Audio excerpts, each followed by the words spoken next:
तो चलिए शुरू करते हैं। जहां पिछली वीडियो को हमने पीरियोडिक फंक्शंस के क्वेश्चंस पर छोड़ दिया था, उस वीडियो को अब आगे बढ़ाते हैं। ठीक, तो आज मैं आपको इससे पहले कि पीरियोडिक फंक्शंस पर कुछ क्वेश्चंस कराऊं, इससे पहले कि मैं आपको एक बात बताना चाह रहा हूं। भाई बात ऐसी है, मान लो साइन एक्स का जो पीरियड है, साइन एक्स का जो पीरियड है वो 2 पाई है। सुनना कान खोल के मेरी बात, साइन एक्स का जो पीरियड है वो 2 पाई है। अगर आप साइन एक्स के अंदर, सुनना बड़े ध्यान से सुनना भाई, साइन एक्स का पीरियड 2 पाई है, मान लो लिखा हुआ है 5 प्लस साइन एक्स, तो आपको ये बात समझ में आनी चाहिए कि 5 प्लस साइन एक्स जो है ये भी एक पीरियोडिक फंक्शन है और इसका भी पीरियड 2 पाई ही होगा। भाई आप खुद देखो ना, अगर ये दे रखा है एफ ऑफ एक्स, इस बात को मत देखिएगा, ये बात दे रखी है f of x is equal to 5 plus sine x. भाई यहां पर आप x की जगह डाल के देख लो 2 पाई, भाई आप इसे डाल के देख लो x प्लस 2 पाई, तो 5 तो 5 रह जाएगा और ये हो जाएगा साइन ऑफ x की जगह 2 पाई प्लस x, तो साइन 360 प्लस x तो वापस से साइन x आ जाएगा ना, तो ये वापस से 5 प्लस साइन x आ जाएगा। तो यहां पर आपको समझने वाली बात ये है कि अगर sin x पीरियोडिक फंक्शन है, तो अगर आप उस पीरियोडिक फंक्शन में, दुनिया के किसी भी पीरियोडिक फंक्शन में अगर आप कुछ ऐड करते हैं तो भी वो पीरियोडिक ही रहेगा, कुछ सब्ट्रैक्ट करते हैं तो भी वो पीरियोडिक रहेगा। और अगर आप यहां पर sin x को किसी चीज से डिवाइड कर दें, मान लो आपने कर दिया sin x by 2, तो ये तो by 2 अपने आप आ जाएगा ना, तो ये भी पीरियोडिक फंक्शन ही रहेगा। ये बात आपको समझ में आनी चाहिए। ठीक, अब इसी पर बेस्ड, इसी कंसेप्ट पर बेस्ड एक क्वेश्चन देखते हैं। तो क्वेश्चन हमारी नजरों के सामने है। क्वेश्चन है f of x is equal to sine की पावर 4x प्लस कॉस की पावर 4x। ध्यान से सुनिएगा ना, सवाल बड़ा अच्छा है, ये दिया हुआ है।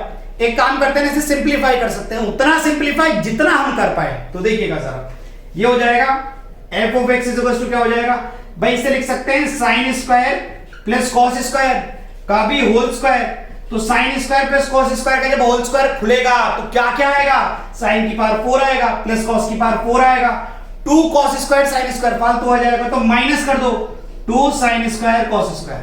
भैया फालतू आ जाएगा ना, और आपको सब बातें समझ में आनी चाहिए, नहीं तो फिर ये आपके लिए नहीं है। सुनिए मेरी बात, सुनिए मेरी बात। तो भाई ये sign square plus cos square तो 1 बन जाएगा, 1 का स्क्वायर 1, तो ये बन जाएगा 1 minus 2 sine square cos square.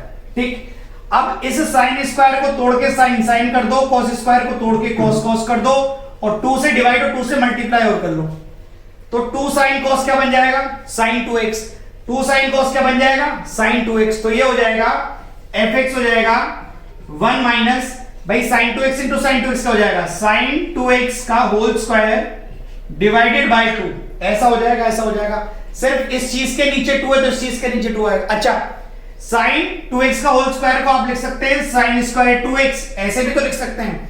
और साइन स्क्वायर चीज क्या होती है, 1 माइनस कॉस 2 चीज बाय 2, सिंगल डिग्री करना चाह रहे हैं। साइन स्क्वायर चीज क्या हो जाएगी, 1 माइनस कॉस 2 चीज बाय 2, तो ये हो जाएगा, ध्यान से देखना, ध्यान से, fx हो जाएगा 1 माइनस भाई डिवाइडेड बाय ये वाला 2, तो ये रहा, ये वाला 2 तो ये रहा, साइन स्क्वायर चीज की जगह क्या आएगा, 1 माइनस कॉस ट्वाइस ऑफ चीज 2x है, उसका भी ट्वाइस क्या हो जाएगा 4x, 1 minus cos 4x bye 2 हो जाएगा। तो ये हो जाएगा fx हो जाएगा, सुनो जरा, सुनो ध्यान से, सुनो ध्यान सुनो। तो fx हो जाएगा हमारा यहां पर 1 माइनस ध्यान से देखना, 2 इंटू 2 कितना हो जाएगा, 4 हो जाएगा, 4 हो जाएगा, तो ये हो जाएगा minus 1 into 1 1 by 4, minus 1 by 4, 1 minus 1 by 4 क्या हो जाएगा 3 बाय 4 माइनस ध्यान से देखना भाई, माइनस 1 बाय 4 इंटू दिस, तो माइनस और माइनस तो प्लस हो जाएंगे, तो ये हो जाएगा प्लस cos 4x बाय 4, कुछ ऐसा हो जाएगा, कुछ ऐसा हो जाएगा, कुछ ऐसा हो जाएगा। अब इस फंक्शन का पीरियड आप जानते हैं cos 4x का, ठीक। अब cos 4x का पीरियड क्या हो जाएगा, देखिए cos x का पीरियड तो 2 पाई होना था, लेकिन यहां पर x की छेड़खानी हुई है 4 से, तो 4 से डिवाइड कर दो, तो 4 से डिवाइड कर दो, तो पाई बाय 2 पीरियड आ जाएगा। किसका, cos 4x का, इसका पीरियड है पाई बाय 2। ना ही तो कुछ डिवाइड करने से फर्क पड़ेगा, ना ही कुछ ऐड करने से फर्क पड़ेगा, तो इस दिए गए फंक्शन का जो पीरियड हो जाएगा that will be equals to pi by 2। ये बात आपको समझ में आनी चाहिए। जितना हो सके मैक्सिमम सिंपलीफाई करो, सिंगल डिग्री में लेके आओ, जब सिंगल डिग्री में ले आओ तब उसके बाद उसके अंदर उसका पीरियड आप चेक करें। ठीक है जी, तो यहां पर the period of this function will be equals to pi by 2। चलिए अगला क्वेश्चन देखते हैं ना, अगला क्वेश्चन देखते हैं।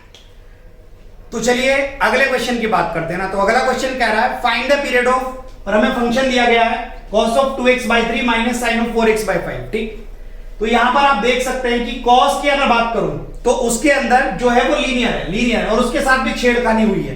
ठीक, साइन के अंदर भी लीनियर है, x की पावर 1 है और इसके अंदर भी छेड़खानी हुई है।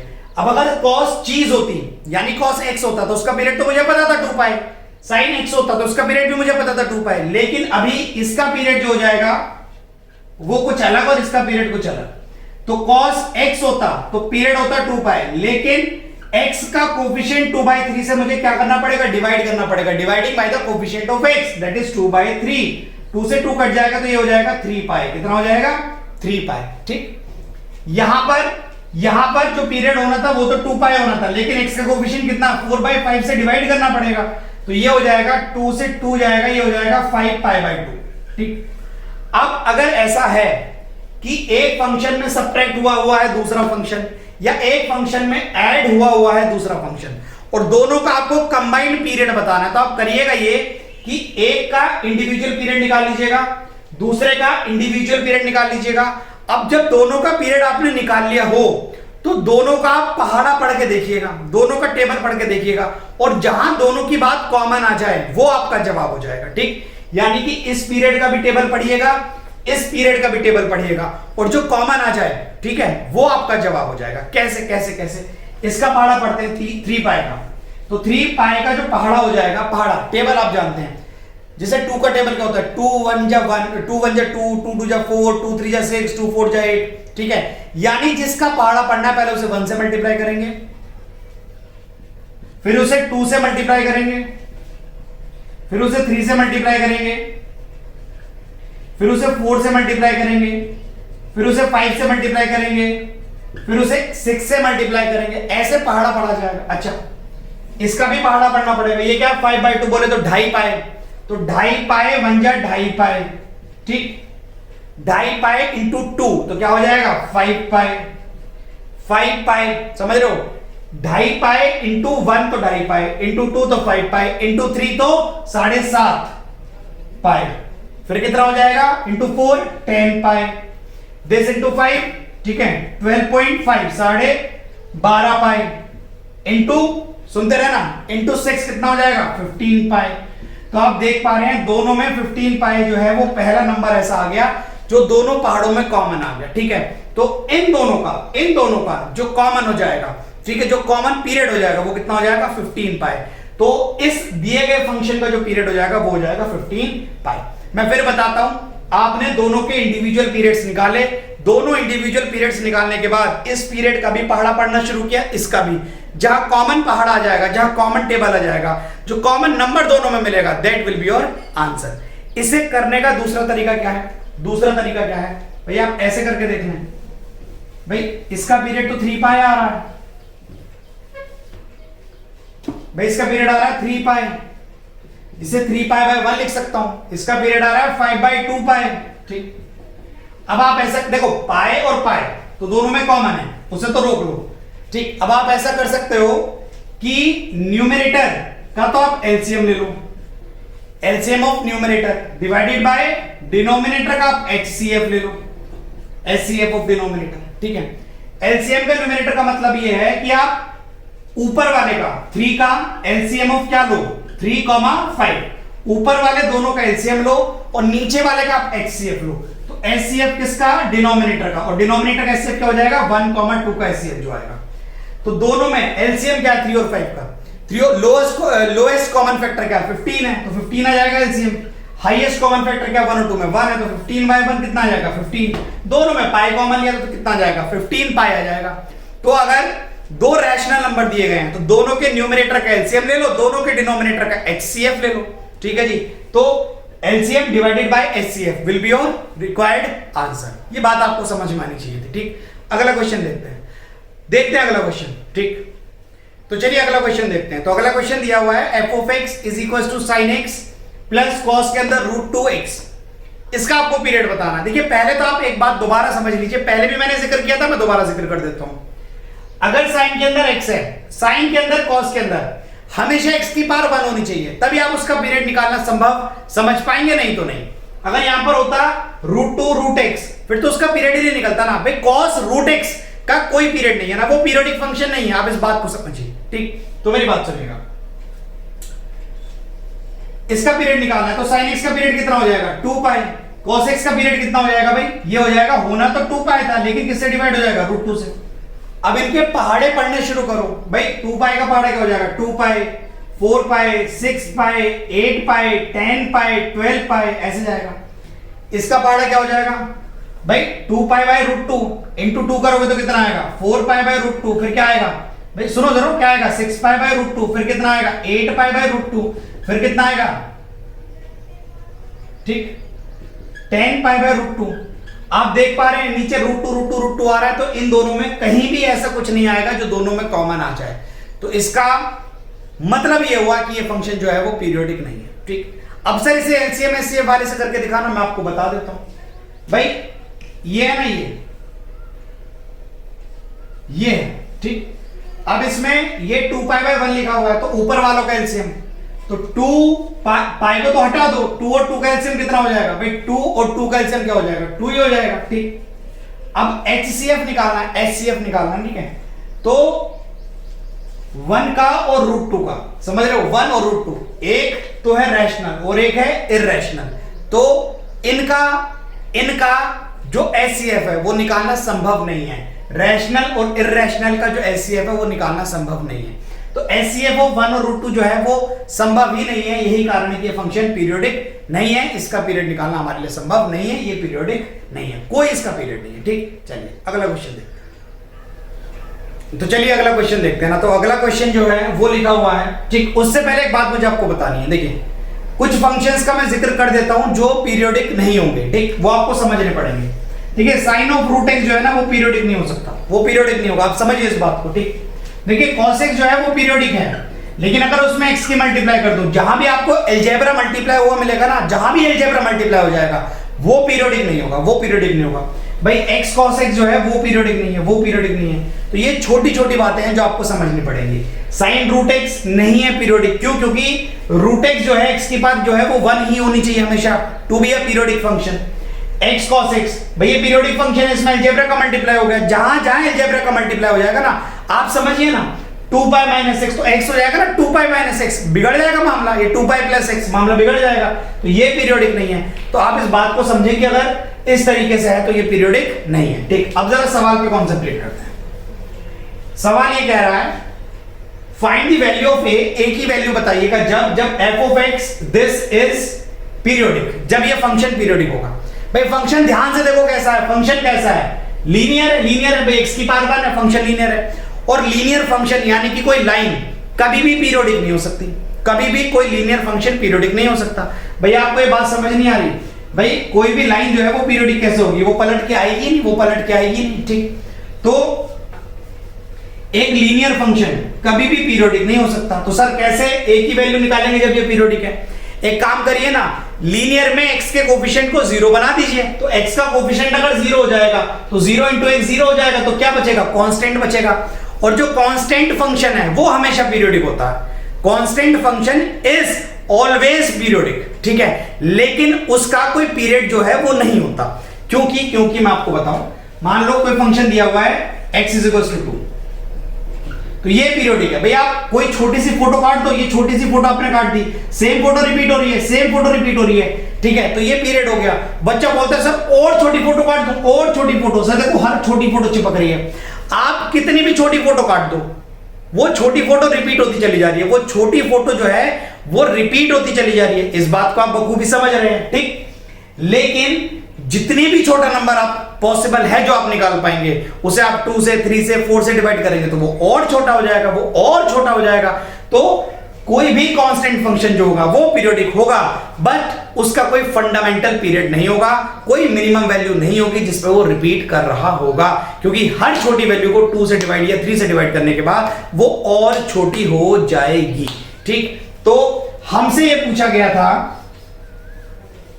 कि ये बताइए कि ये लीनियर फंक्शन पीरियोडिक कब होगा? सर लीनियर फंक्शन पीरियोडिक नहीं हो सकता।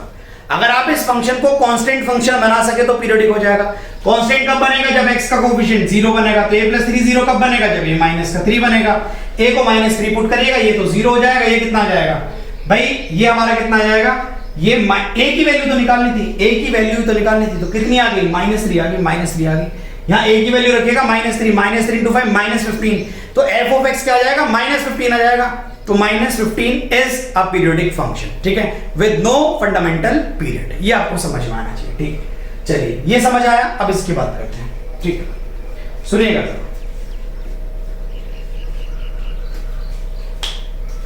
f ऑफ x दिया हुआ है greatest integer function of x, greatest integer function of x/2 plus greatest integer function of x/3। इसका आपको पीरियड निकालना है, तो आप एक काम करिए ना, इसका पीरियड आपको पता है 1, ठीक, इसका पीरियड आपको पता है 1, लेकिन x के कोएफिशिएंट से डिवाइड करना पड़ेगा। गलती मत करिएगा, कान खोल के सुनिएगा। x का कोएफिशिएंट यहां पर 1/2 है, तो 1/2 से डिवाइड करना पड़ेगा, डिवाइडिंग बाय 1/2। गलती नहीं, इसका पीरियड तो 1 है, लेकिन इसका x का कोएफिशिएंट इसमें 1/3 है, तो डिवाइड करना पड़ेगा 1/3 से। तो ये हो जाएगा 1, ये हो जाएगा 2, ये हो जाएगा 3। तीनों का पहाड़ा पड़ेगा, तीनों में जो कॉमन बात आएगी वही आपका पीरियड होगा। तो तीनों में जो कॉमन बात आएगी वो क्या आएगी? 6 आएगी, 6 आएगी। 1 में भी 6 आएगा, 2 में भी 6 आएगा, 3 में भी 6 आएगा। तो इस फंक्शन का जो पीरियड हो जाएगा वो क्या हो जाएगा? 6 हो जाएगा। आई होप आपको मेरी बात समझ में आई होगी। अगर इसी तरीके से ठीक, अगर फंक्शन ऐसा हो जाता, भाई सुनना, fractional part of x plus fractional part of 2x plus fractional part of 3x, तो क्या होता पीरियड? इसका तो 1 होता है, इसका क्या होता? 1/2, इसका क्या होता? 1/3। तो तीनों का आपको क्या निकालना? पहाड़ा पढ़ना पड़ता। तो तीनों में कॉमन बात क्या आती? 1 आती। 1 कैसे? आप एक बात समझिए ना, ऊपर वालों का एलसीएम, तो ऊपर वालों का एलसीएम क्या हो जाएगा? 1। नीचे वालों का एचसीएफ, नीचे वालों में एचसीएफ क्या? 1। तो 1/1 क्या आ जाएगा? 1 आ जाएगा। तीनों के पहाड़े में जो कॉमन चीज है ना वो 1 है, 1 तो 1 आ जाएगा। सूझबूझ के साथ आपको सवाल करने हैं, ठीक है जी। चलिए अगला सवाल देखते हैं, तो चलिए अगला क्वेश्चन देखते हैं। तो अगला क्वेश्चन ये कह रहा है, find the period of the function, और f ऑफ x आपको दिया गया है f of x + 2 plus f of x - 2। देखिए, पीरियोडिक फंक्शन के बारे में मैंने आपको पहले ही बता रखा है कि अगर f ऑफ x + t वापस से fx दे दे, तो ये जो t होगा, जो पॉजिटिव होगा, कम से कम t जो पॉजिटिव होगा, वो आपका पीरियड कहलाएगा। भाई अगर आपका function f of x plus something is equal to वापस fx दे दे, जो छोटी से छोटी समथिंग है t होगी ना, वो आपका पीरियड होगा, ठीक। तो ये फंक्शन दिया गया, इसका हमें पीरियड बताना है। भाई एक काम करते हैं ना, हमें दो चीजें नजर आ रही हैं, भाई f ऑफ x आ रहा है, x + 2 आ रहा है, x - 2 आ रहा है। एक काम करते हैं, x को रिप्लेस करके देख लेते हैं x - 2 से। सुनिएगा जरा, ये हो जाएगा f ऑफ x - 2, इसके अलावा कुछ नजर भी तो नहीं आ रहा ना। ये हो जाएगा x - 2 + 2, तो क्या हो जाएगा? f ऑफ x प्लस ये क्या हो जाएगा? f ऑफ x - 2 - 2 क्या हो जाएगा? x - 4 हो जाएगा। अब एक काम करिएगा, दोनों को ऐड कर दीजिएगा। भाई दोनों को ऐड कर दीजिएगा, जब आप दोनों को ऐड करेंगे, ये और ये कट जाएगा, ये और ये कट जाएगा, तो ये बचेगा 0 is equal to f of x + 2 plus f of x - 4। ये बात मैं आपसे बता चुका हूं, जब तक f ऑफ x + t वापस fx नहीं आ जाएगा, तब तक आपको पीरियड नहीं मिलेगा। तो आपकी रिक्वायरमेंट वापस से fx की है। एक काम कर लो, x - 4 में एक काम करो, पूरे में x को रिप्लेस कर दो x + 4 से। भाई इसे इधर ले आओ, एक मिनट रुकिए जरा। तो x को रखो, x + 4 से रिप्लेस करो, तो x + 4 + 2 क्या हो जाएगा? x + 6 प्लस, अब आपने रिप्लेस करा x + 4 से, ठीक। क्यों रिप्लेस करा आपको भी पता लग जाएगा। x की जगह लिखा x + 4 - 4, तो वापस क्या आ गया? fx आ गया, fx आ गया, इसलिए रिप्लेस करा था। तो ये हो जाएगा minus of fx is equal to f of x + 6। बच्चा बोलता है सर 6 पीरियड आ गया। अरे बेवकूफ, नहीं आया। f ऑफ x + t वापस से fx आना चाहिए, माइनस का fx नहीं आना चाहिए, ठीक। सर अब क्या करें? एक काम करते हैं ना, ये fx आ जाएगा कब? जब x को रिप्लेस करेंगे x - 6 से, ठीक। ये fx आ जाएगा कब? जब x को रिप्लेस करेंगे x - 6 से। एक तो आप ऐसा सोच सकते हैं, या फिर आप ऐसा सोच लीजिए, सुनिएगा जरा ध्यान से, ठीक। भाई ये -fx है, किसी भी तरीके से आपको प्लस का fx दिखाना है। क्या दिखाना है? प्लस का fx दिखाना है। तो एक काम करते हैं, भाई ऊपर आप देख पा रहे हैं, एक काम करते हैं ना, x को x + 6 से रिप्लेस करते हैं, तो ये हो जाएगा x + 6 ये हो जाएगा x प्लस 12 हो जाएगा। तो जो f ऑफ x प्लस 6 है, जो f ऑफ x प्लस 6 है उसकी जगह क्या लिख सकते हैं, माइनस एफ एक्स। तो minus of minus F x का हो जाएगा प्लस एफ एक्स, तो ये हो जाएगा f ऑफ x प्लस 12। तो f of x plus t वापस से क्या दे देगा f x। तो यहां पर जो आपका पीरियड आ जाएगा वो कितना आ जाएगा, 12 आ जाएगा। क्या आ जाएगा, 12। थोड़ी सी सूझबूझ के साथ आपको चलना है और मुझे पूरी उम्मीद है कि आप लोग कर पाएंगे। ठीक, आज की वीडियो को मैं यहीं खत्म करना चाहूंगा। अब जो आपको अगली नेक्स्ट वीडियो मिलेगी, बहुत तेज आपको वीडियोस मिलनी शुरू हो जाएंगी। अब अगली वीडियो में जितने भी आईआईटी जेईई मेंस और एडवांस के सवाल हैं फंक्शंस के, वो कंप्लीट होंगे और उसके बाद मैट्रिसेस जो चैप्टर है वो शुरू होगा और कल से ही शुरू होगा। समझिए आप इस बात को। तो जल्दी से 40 ईयर्स उठाइए और करनी शुरू कर दीजिए। ठीक है, तब तक के लिए ऑल द वेरी बेस्ट।